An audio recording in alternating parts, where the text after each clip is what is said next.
The quantum sensors aboard the TSS Vigilant hummed silently in the void of space, their advanced arrays probing the darkness between stars. Admiral James Harrison stood at the command center, his weathered face illuminated by holographic displays showing tactical readouts. Intelligence had confirmed what they had feared: the Galactic Concordat was planning humanity's extinction. "Signal from the quantum array, Admiral," Lieutenant Priya Patel reported, her fingers dancing across the neural interface. 7 distinct energy signatures matching known Concordat flagship configurations. They're gathering at the coordinates we intercepted. Harrison's jaw tightened. The Concordat, an alliance of the galaxy's oldest species, had underestimated humanity's intelligence capabilities. Their encrypted communications had been broken months ago by the brilliant cryptologist Dr. Richard Wung, revealing their plans for a massive first strike against Earth. "Status of the fleet, Commander Evans." Harrison's voice carried the weight of 20 years in the Terran Space Force. Commander Thomas Evans, a dark-skinned man with cybernetic visual enhancements, gestured at the tactical display. "All ships in position, sir. The 7th Strike Fleet is holding in the dark matter cloud, completely masked from their sensors. The 3rd and 5th defensive squadrons are positioned along their likely retreat vectors."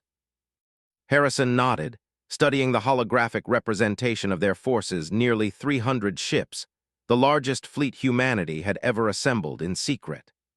The Concordat thought humans were still limited to their solar system, unaware that Terran ships had been quietly mapping the galaxy's quantum slipstream corridors for years.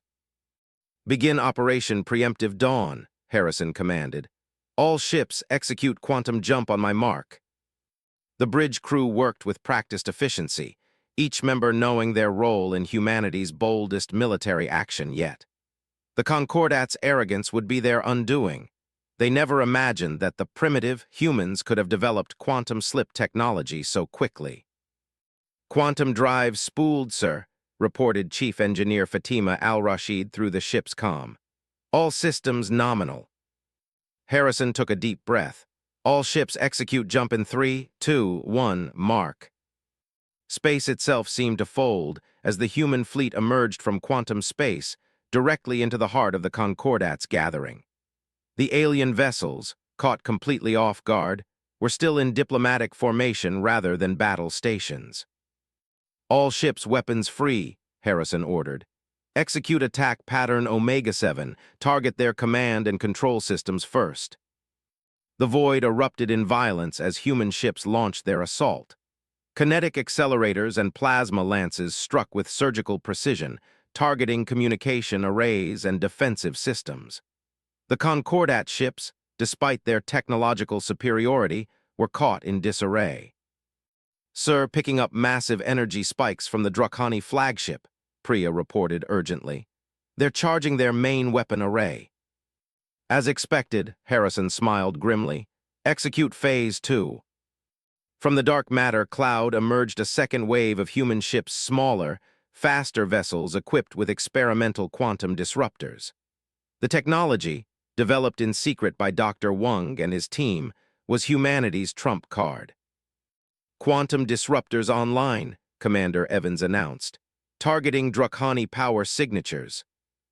The disruptors fired invisible beams of altered spacetime, striking the alien vessels. Their advanced energy weapons sputtered and died as the quantum fields destabilized their power systems. "Multiple Concordat ships attempting emergency quantum jumps," Priya reported, "running straight into the 3rd and 5th Squadron's kill zones." Harrison watched as the trap closed. The Concordat's mighty warships, cut off from retreat and stripped of their advanced weapons, fell one by one to conventional human tactics and weapons.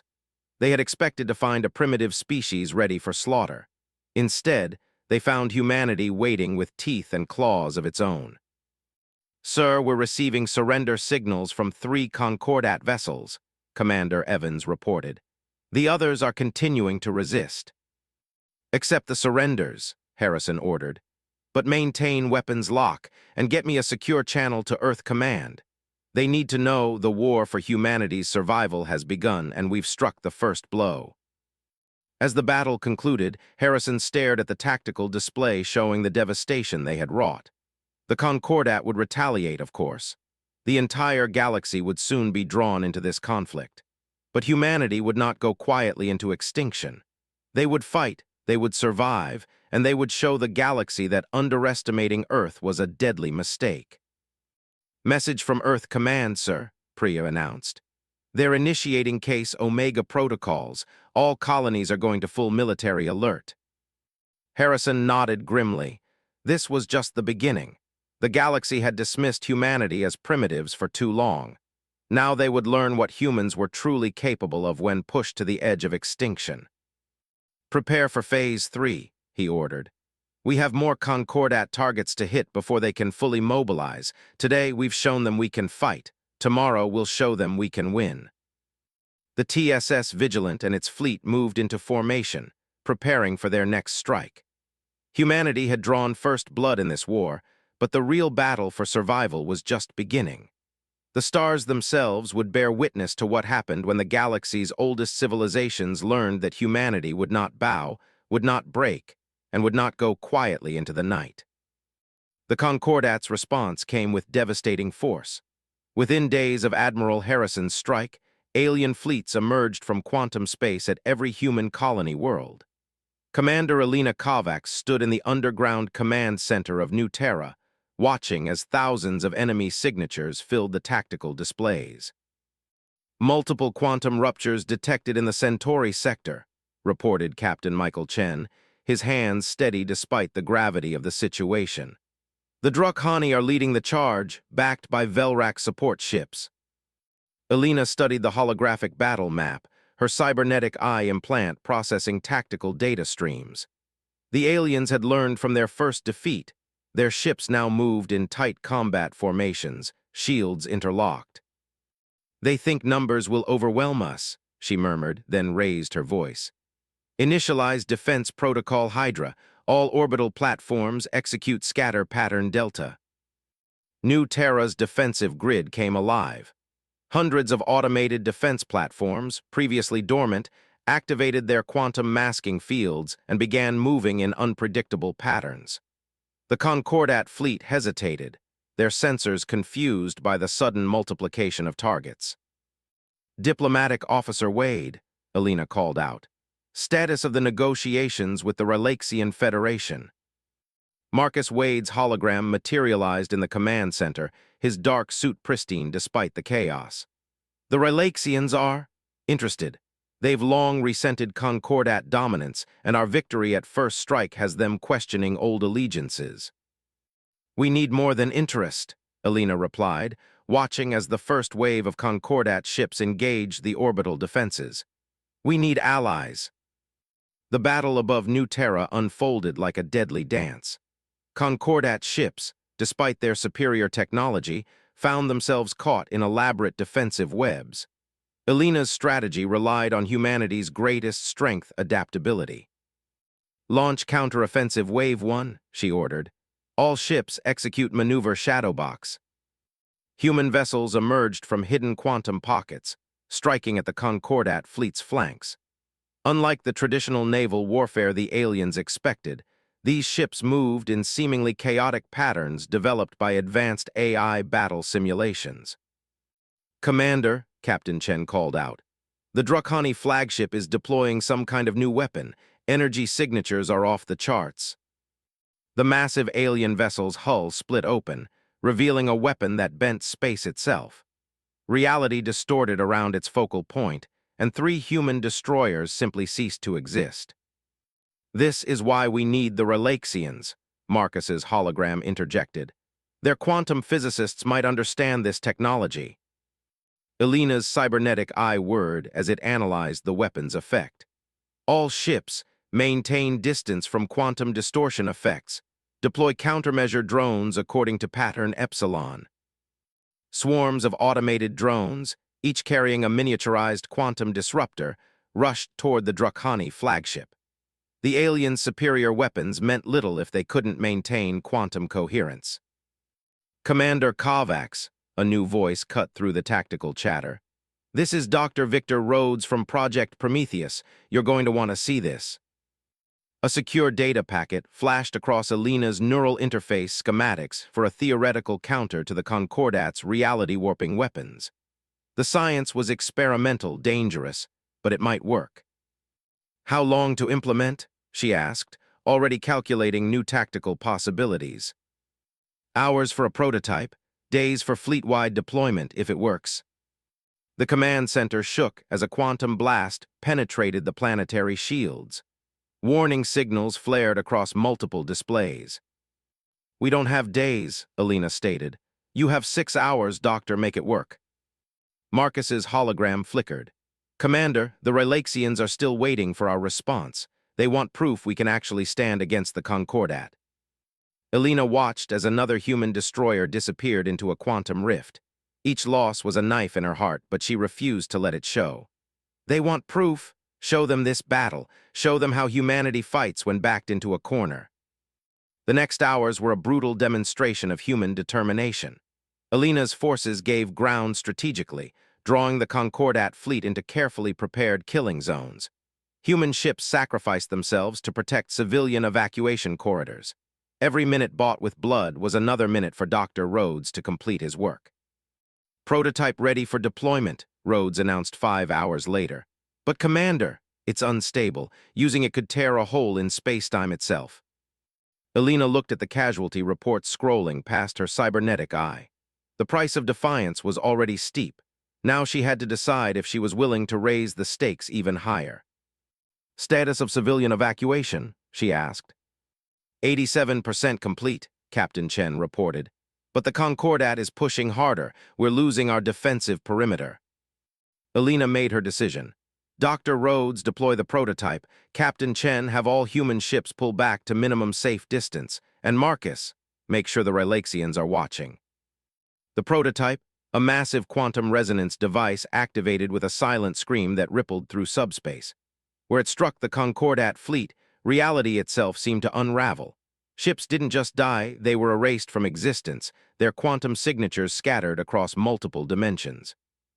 The Draconi flagship, faced with weapons that matched their own reality-warping capabilities, finally retreated. The rest of the Concordat fleet followed, leaving behind a graveyard of ships and shattered space. "Message from the Relaxian Federation," Marcus announced, his hologram showing the first smile since the battle began. "They're ready to talk, seriously this time."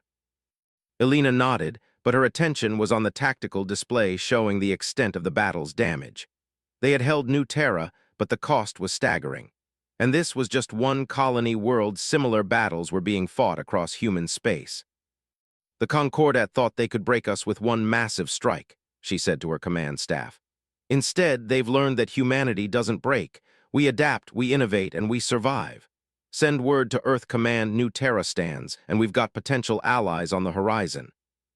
As repair crews began their work and medical ships tended to the wounded, Alina knew this victory was just the beginning. The galaxy was changing, alliances shifting, and humanity was at the center of it all. The price of defiance was high, but the cost of submission would have been even higher. The research facility deep beneath Europa's ice gleamed with the blue light of quantum containment fields. Dr. Victor Rhodes stood before a wall of holographic equations, his reflection ghostly in the crystalline displays. The prototype that had saved New Terra was just the beginning. Now he needed to perfect it before the Concordat adapted. "Run simulation series 12 again," he commanded. The AI complied, projecting a complex model of interacting quantum fields. Beside him, Professor Jun Nakamura shook her head. "The power requirements are still too high," she said, gesturing at the fluctuating energy curves. "We can't replicate it across the fleet without burning out our reactors." Victor rubbed his temples. 3 weeks since New Terra, and the Concordat had already begun modifying their shields against quantum resonance attacks. "Then we need to think differently. They're expecting us to build bigger weapons." A priority transmission cut through their discussion. Fleet Captain Diana Tor's face appeared on the main screen, her ship's bridge barely visible through static. "Dr. Rhodes, we need that breakthrough. The Concordat's pushing through the Arcturus sector." "Captain, we're working on it," Victor replied, studying her transmission. The interference pattern caught his attention. "Wait," That distortion in your signal is your fleet running silent. Diana's smile was razor-sharp. We're deep in Concordat space hitting their supply lines, but their quantum detection grid is getting better at tracking us. We need an edge. Victor stared at the signal distortion, an idea forming. Send me your sensor data, all of it, especially the quantum wake patterns from their detection grid. Hours later, Victor stood before Earth Command's holographic assembly. Admiral Harrison, Commander Kovacs, and other military leaders watched as he explained his discovery. The Concordat's quantum technology isn't just their strength, he explained, manipulating a complex diagram. It's their weakness. They've built their entire civilization on quantum manipulation. Their communications, weapons, even their society, it all depends on stable quantum fields. He gestured, and the diagram shifted to show his proposed countermeasure. We don't need to match their quantum weapons. We need to disrupt the foundation they're built on. Meanwhile, in Concordat space, Diana Torres led her fleet through another hit-and-run attack. The TSS Phantom and her squadron emerged from quantum silence near a major supply depot. Their modified engines, running on Victor's preliminary designs, left no quantum wake for the aliens to detect. All ships execute attack pattern Wraith, she ordered.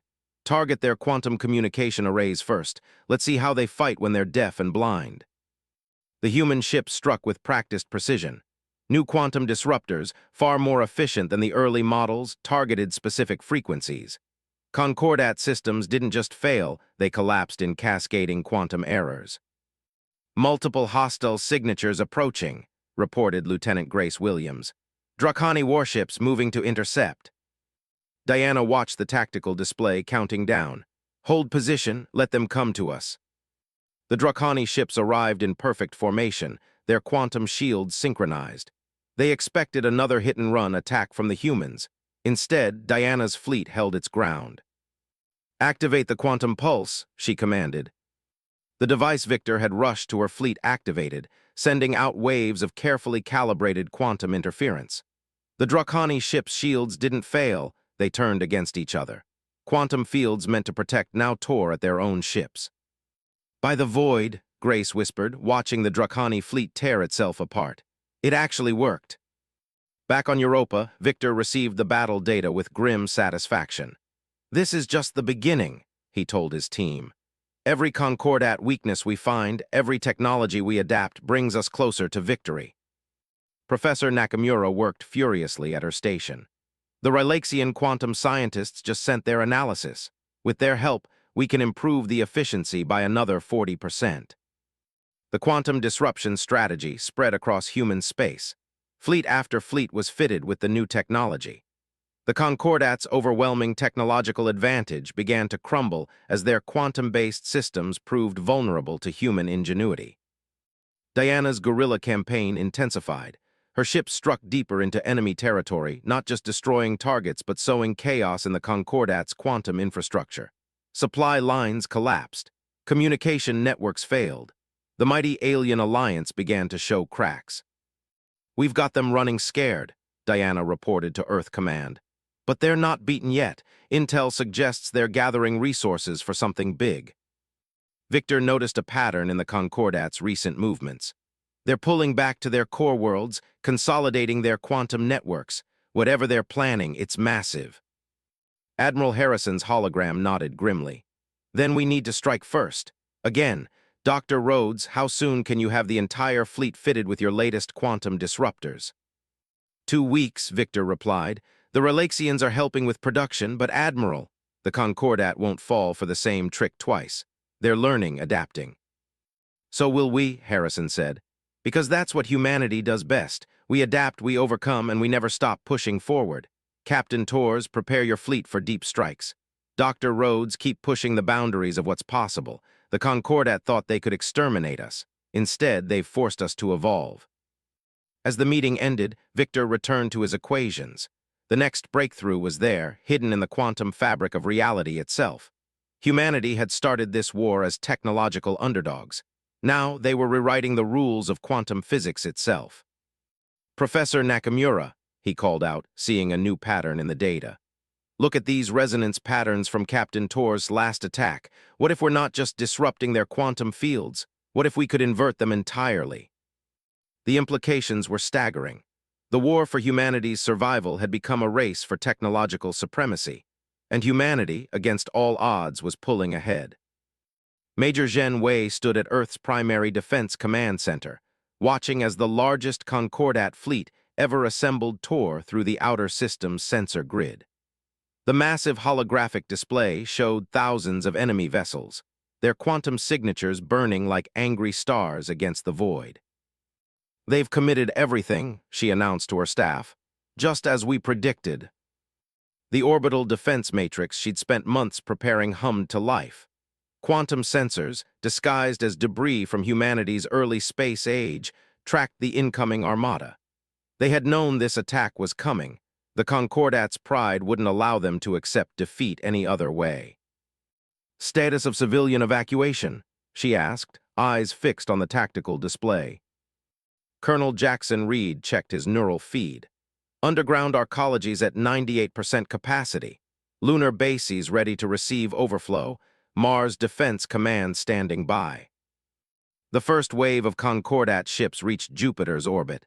Their formation was perfect, their quantum shields synchronized into an impenetrable wall of force. They had learned from their previous defeats, adapted their tactics, but so had humanity. "Execute Operation Solar Storm," Zhen commanded. "All units commence Phase 1. Throughout the solar system, carefully hidden defense platforms activated. But instead of attacking, they began broadcasting quantum signals, millions of false targets appearing across space.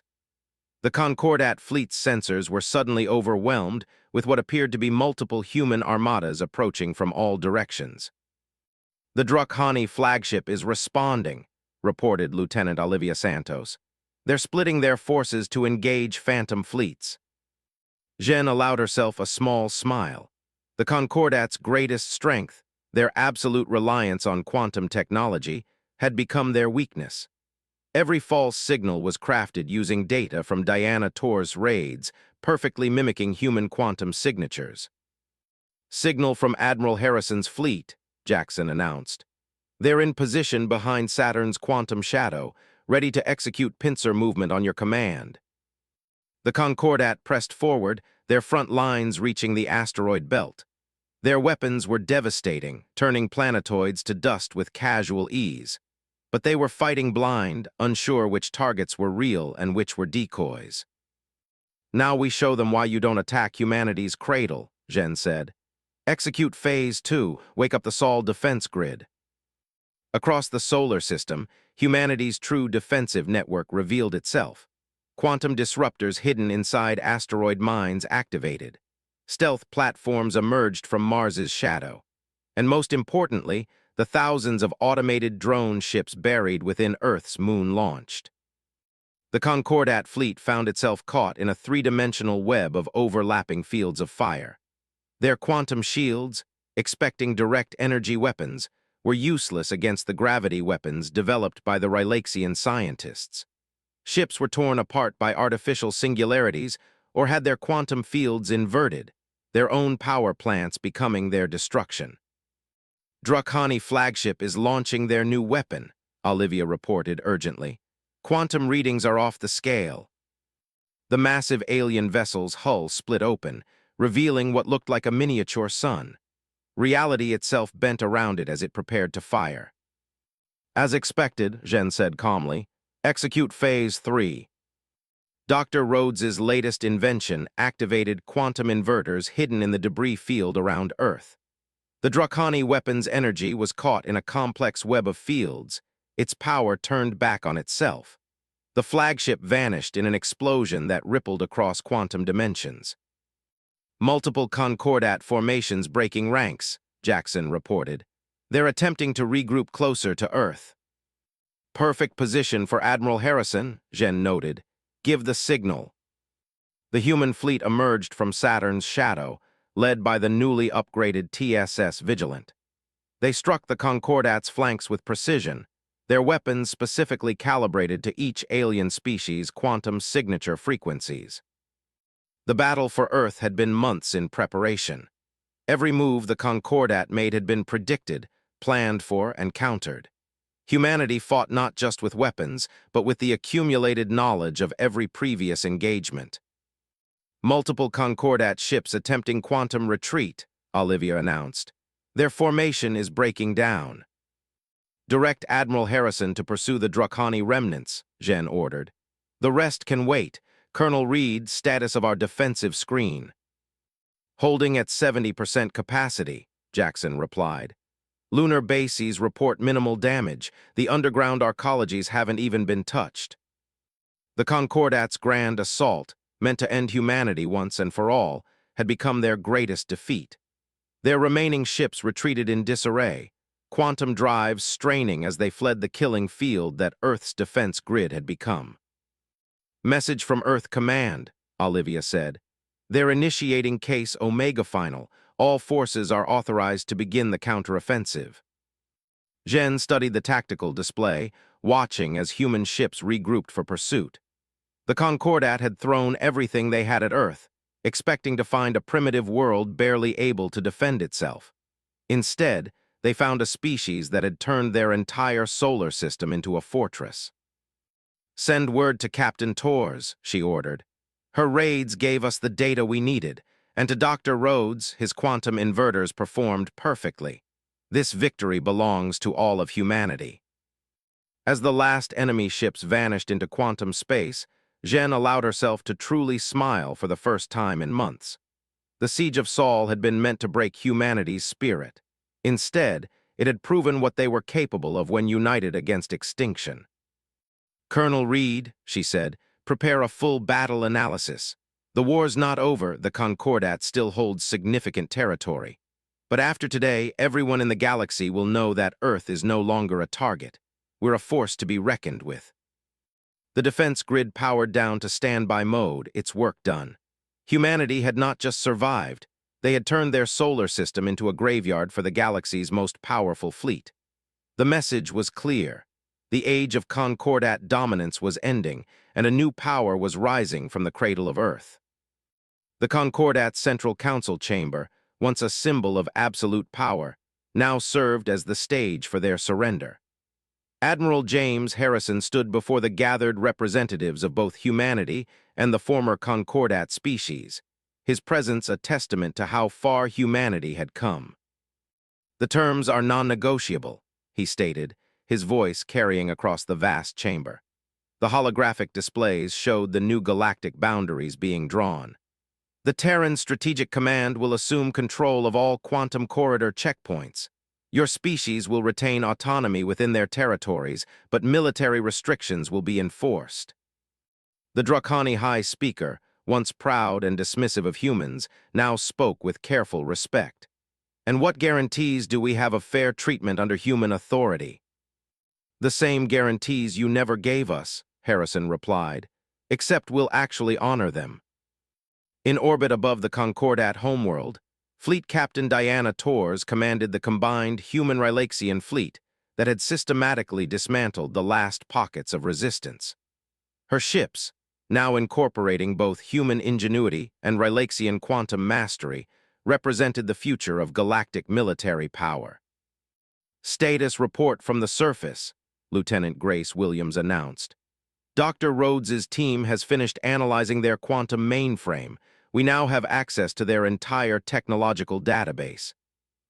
Diana nodded, watching as teams of human and Rylaxian scientists began the work of integrating centuries of alien advancement with human innovation. Send word to Earth Command. Phase 1 of Operation Legacy is complete. Back on Earth, the newly established Terran Strategic Command headquarters rose from the restored landscape of what had once been the Himalayas. Commander Alina Kovacs, now Director of Galactic Security, stood with Major Zhen Wei, reviewing the latest reports from across human space. The colonial expansion program is exceeding all projections, Zhen reported. With the Concordat's quantum mapping data, we've identified thousands of habitable worlds previously hidden from us. Humanity's population can finally spread across the stars without constraint.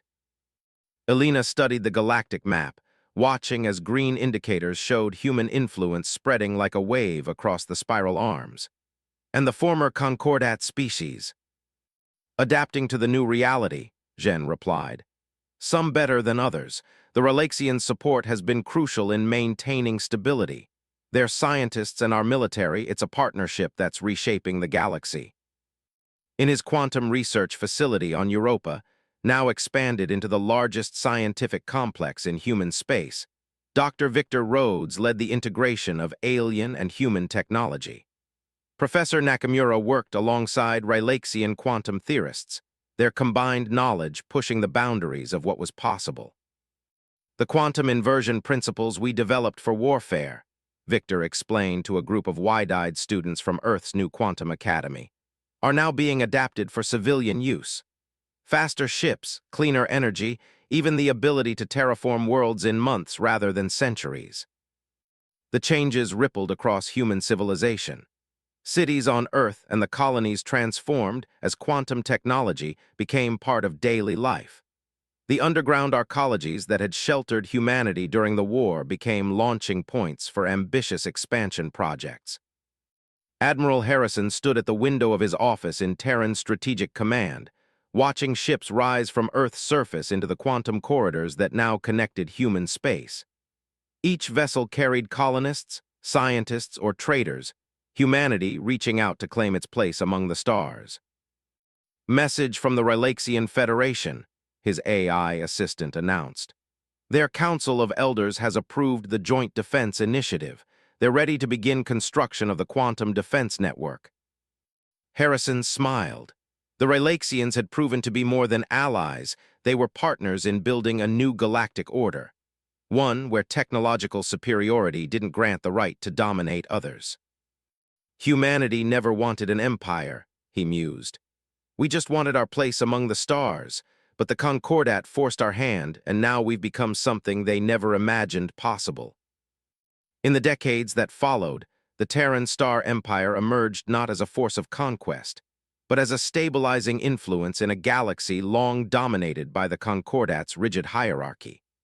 Human adaptability, combined with their willingness to learn from and work with other species, created a new form of interstellar civilization.